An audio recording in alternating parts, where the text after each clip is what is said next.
এই দাওয়াত ও তাবলীগের কাজে ঝামেলা হইতেছে, আমি আপনাদের বলি এই ঝামেলায় আপনারা ওলামাদের সঙ্গে থাকবেন। থাকবেন তো ইনশাআল্লাহ? কিন্তু শয়তান কিন্তু ধোঁকা দেবে, এই মৌলবীর এই সমস্যা, ওই মৌলবীর ওই সমস্যা। মৌলবীর সমস্যা আছে না নাই?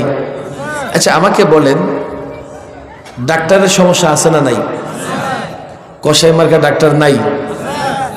কি করবেন? কালকে অসুস্থ হলে ডাক্তারের কাছে না গিয়া ইঞ্জিনিয়ারের কাছে যাবেন, গিয়া বলবেন ইঞ্জিনিয়ার সাহেব ডাক্তার সব কসাই হয়ে গেছে, ডাক্তার বাদ দিয়ে আপনার কাছে আইছি, একটু ইট বালি সিমেন্ট দিয়ে আমার আস্তর করে দেন। যাবেন? আচ্ছা ইঞ্জিনিয়ার, বাঁশ মার্কা ইঞ্জিনিয়ার আছে না নাই? আছে? রডের বদলায় বাঁশ দেয় এমন ইঞ্জিনিয়ার আছে না নাই? কালকে বাড়ি বানাবেন, ইঞ্জিনিয়ারের কাছে না গিয়া মুফতি সাহেবের কাছে, সাখাওয়াত সাহেবের কাছে যাবেন। হুজুর আপনার খুব ভালো মনে হয়, ইঞ্জিনিয়ার তো বাঁশ মার্কা হয়ে গেছে, আপনি একটু কি করেন, আমার বাড়িটা বানাই দেন। যদি আমি দয়া করে বাড়ি বানাইয়াও দেই, রড বালি সিমেন্টও নষ্ট হবে, ছাদ পরে আপনার মাথাটাও নষ্ট হবে। আলেমের ভুল আছে, দ্বীনি বিষয়ে আলেমকে ছেড়ে ডাক্তার ইঞ্জিনিয়ারের পেছনে যাওয়া যাবে না। ওরা আবার বলে কি যে আমাদের সঙ্গেও আলেম আছে। ভাইরে, তোমার সঙ্গে আলেম থাকলে তোমার লাভ কি? তুমি যদি আলেমের সঙ্গে থাকো, আলেম যদি অন্ধকার পথে চলতে থাকে, তার চোখে কোরআনের আলো আছে, ভালো করে বুঝবেন। একজন ব্যক্তি অন্ধকার পথে চলতেছে, তার হাতে টর্চ লাইট আছে, সে খুব সুন্দর চলতে পারবে, খানা খন্দকে পড়বে না, ড্রেনে পড়বে না, গাথা গর্তে পড়বে না। আবার যে ব্যক্তি তার পেছনে ছুটবে সেও চলতে পারবে। আলেমের চোখে কোরআনের আলো আছে।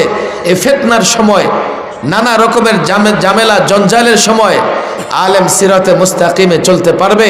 তুমি আলেমের সঙ্গে চললে তুমিও চলতে পারবে। আলেমের সঙ্গে থাকো, বিশেষ করে দ্বীন, দাওয়া এবং তাবলীগের বিষয় আলেমের সঙ্গে না থাকলে। আচ্ছা আমাকে বলেন, দাওয়াত ও তাবলীগ কিসের হয়? ডাক্তারি বিদ্যার? কোথায়? ইঞ্জিনিয়ারিং বিদ্যার? দাওয়াত ও তাবলীগ কিসের হয়? ইসলামের। কিসের হয় বলেন? কিসের হয়? আচ্ছা ইসলাম কে বুঝে? ডাক্তার, ইঞ্জিনিয়ার না আলেম ইসলাম বুঝে? বলে হুজুর ডাক্তার ইসলাম বুঝে। তাহলে ডাক্তারকেও পড়াশোনা করে ইসলাম বুঝতে হবে, ইসলাম বুঝলে তখন সে আলেম হয়ে যাবে। কথা ঠিক না বেঠিক? ডাক্তার হইলে ইসলাম বুঝে যায় না, পড়াশোনা করা লাগে। দাওয়াত ও তাবলীগ যেহেতু ইসলামের হবে, আপনি মুসলমান হিসেবে দাওয়াত ও তাবলীগের কাজ ওলামাদের তত্ত্বাবধানেই করতে হবে। কথা ঠিক না বেঠিক? এই জন্য আপনাদের ২৫০০ ফিতনা আছে, আছে না নাই? আমি তাদের হাতে পায়ে ধরে বলি, ভাইরে আর এই ধরনের ভুল পদক্ষেপ নিও না। তোমরা যে কাজ করছো, মারাত্মক ধরনের কাজ করছো। আমাকে ওই দিন এক রাজনীতিবিদ বলতেছে, হুজুর আমি যখন টঙ্গীর হত্যাকাণ্ডের কথা আমার মাথায় আসে আমি অজ্ঞান হয়ে যাই। বললাম কেন? একজন পাগড়িওয়ালা আরেকজন পাগড়িওয়ালাকে হত্যা করতে পারে? একজন টুপিওয়ালা আরেকজন টুপিওয়ালাকে হত্যা করতে পারে? আমার মাথায় ধরে না। আমি তখন বলি, সন্ত্রাসী মাথায় টুপি পাগড়ি লাগিয়েছে, কিন্তু তার স্বভাব পরিবর্তন হয় না। ভাই ঝগড়াঝাটি হলে দেখবেন মাঝে মধ্যে চীন ভারতের সেনাবাহিনী ঝগড়া করে, হাতে কিন্তু গুলি আছে, গুলি চালায় না। কি করে? ধাক্কাধাক্কি করে। ধাক্কাধাক্কি করে। ঝগড়াঝাটি করতেছো, কতভাবে ঝগড়াঝাটি করা যায়। হত্যাকাণ্ডের মতো এত বড় মারাত্মক অপরাধ, এত মারাত্মক অপরাধ কেমনে? মারাত্মক অপরাধ হচ্ছে কেউ যদি কোনো মুমিনকে ইচ্ছাকৃত হত্যা করে, ফাজাযাউহু জাহান্নাম, তার ঠিকানা হবে জাহান্নামে। মারাত্মক ধরনের অপরাধ। দাওয়াত তাবলীগের এই ময়দানে বিশৃঙ্খলার সময় আমি আপনাদের হাতে পায়ে ধরে বলবো, আলেম ওলামাদের তত্ত্বাবধানে দাওয়াত তাবলীগ করবেন। এবং দাওয়াত তাবলীগ শুধুমাত্র দাওয়াত তাবলীগ ইজতেমায় গিয়ে দাওয়াত তাবলীগের কাজ করাই দাওয়াত তাবলীগ নয়, এবং চিল্লা সাল নয়। একটা ঘন্টাও যদি আপনি পান, 1 ঘন্টা দিন শিখবেন, 1 ঘন্টা দিন প্রচার করবেন।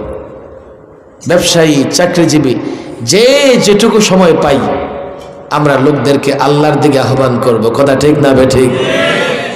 তাহলে আমিও একজন উত্তম কথা বলা হয়ে যাব, আমিও একজন আল্লাহ তাবারক ওয়া তাআলার কাছে প্রিয় বান্দা হয়ে যাব। এই জন্য দাওয়াত ও তাবলীগের মাধ্যমে আমরা দিন প্রচার করব। দেখেন কত কথা তো চলে আসে। আমরা তো ওয়াজের মাধ্যমে ইসলাম প্রচার করি, আর বেহায়াপনা, অশ্লীলতা টেলিভিশনের মাধ্যমে ঘরে ঘরে প্রচার হয় কি হয় না?